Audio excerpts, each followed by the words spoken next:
কালী পুজো তো এসেই গেল দেখতে। হ্যাঁ, কালী পুজো শুরু হয়ে গেছে হিসাব অনুযায়ী। এখন তো বারাসাতে গেলে তুমি কালী পুজো অ্যাভেলেবেল পাবে। ঠাকুর পুজো এখানে ব্যাপার জানি না, আমাদের হিসেবে সোমবার। ঠাকুরটা খুব সুন্দরই করছে, বড়টা খুব ভালো হয়েছে। ওদিকে যে একটা বড় ঠাকুর হচ্ছে ওটা খুব সুন্দর হয়েছে, এগুলো ভালো হয়েছে।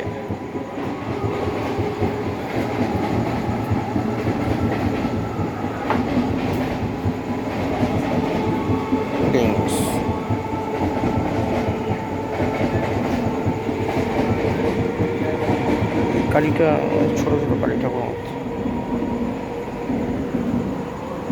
কাজ হচ্ছে দেখি এখানটা। বাহ, সুন্দর।